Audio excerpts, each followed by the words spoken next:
Oh, I've been coming down here since 1963. My parents were members. I've been here since 1988.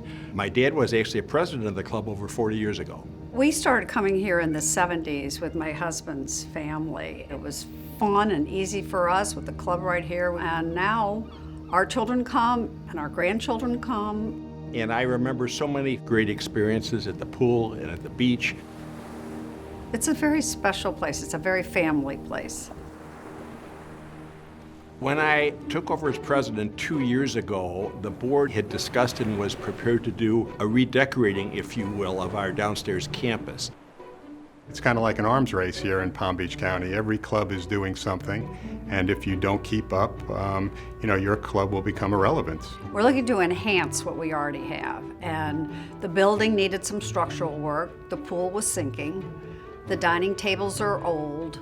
This has become a much bigger project than we had anticipated initially, but it's actually the right time to be able to do it all. This is one of the last clubs to be doing a major renovation, but we're going to go from being the last club to do a renovation to being the best club and the first club that people are going to be looking at when they come to Palm Beach County, especially if you want to be on the beach. We decided to look at different concepts for the pool. So we had variations on size and on shape. We decided that it would be best to orient the pool east-west rather than north-south the way it is currently. The entryway is going to be spectacular. Down it'll have an entirely different feel, and it's going to set the stage for the whole pool. First of all, the hallway gets widened about 3.5 feet. The towel area will not be in the hallway anymore. It will be accessed from the east side from the pool area. So that's going to be great. No more dirty towels in the hallway. So when you walk down that hallway and you go out, you're going to really be drawn to the water and the ocean. It's going to be spectacular. It's very rectilinear. It has 3 sets of steps, 1 as you walk in and 2 on the side. The baby pool will be relocated. It came down to a code decision. You have to have it within certain feet. It can't be closer, it can't be further away, all of that. We considered what mothers would want, whether if they have a child in the baby pool and then another child in the big pool, how to accommodate them. It will be fenced with a 4-foot wrought iron type fence. It's going to have waves in it, and it's going to be very attractive. We had no choice. If we wanted to have a baby pool, we have to have a fence. So it isn't what we're used to, but we're trying to make it as close to what we're used to as we can. There'll be an awning over it. And then we're allowing inside the fence for room enough for 2 or 3 more tables with umbrellas so somebody can sit there while a child is in the pool. And that gave us some additional room for dining, and it also gave us additional room to place an outdoor bar, which a lot of members have been asking for throughout the years. So that was really the first key addition to the project. The new bar is going to be wonderful.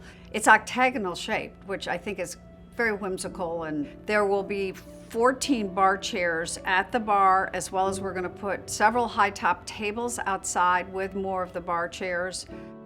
What we really wanted with both the chairs and the dining tables is we wanted them to be attractive but not fussy. We wanted them to be easy to maintain, and I believe we've accomplished that with what we've chosen. The deck itself is going to be an off-white tabby paver. The umbrellas are going to be blue and white patterned. We did want to go to a deeper blue than we currently had because we've had the aquas for so long. We wanted to have a different look there. We have ordered a lot more chaises for the lawn area. They're going to be white aluminum with a cream color mesh. They are going to be 15 inches high, yes, because it's going to be a lot easier to exit out of those than some of our current ones, which are about 12 inches high. 15 inches is standard now, and I think people are going to like that change.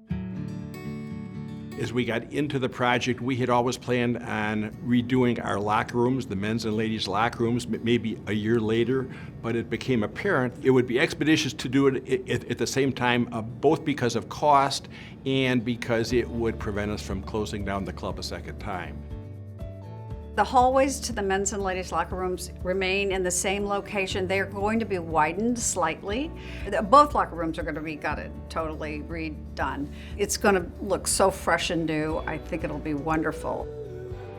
Then we moved on to the kitchen, and we realized that our outdoor dining has grown exponentially this year.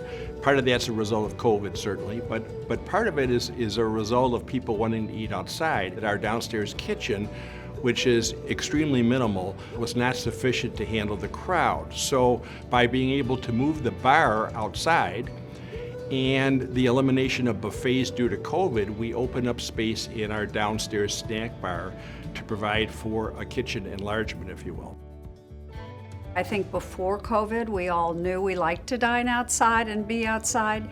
Post-COVID, I think it's going to be just as important. Outdoor dining's here to stay. Everybody on the board feels that way. We've talked to some experts, they feel that way. It's going to be a better version of where we already are. There's a lot of conversation that goes into when you're going to be doing a renovation of this magnitude, and there's a lot of different opinions, but I can say with confidence that our board came to the right decision. The architect, Peacock & Lewis, is, as you would know, club renowned throughout the country. They do great work. We went to Kimball Interior, which is also top of the line. Mimi's great.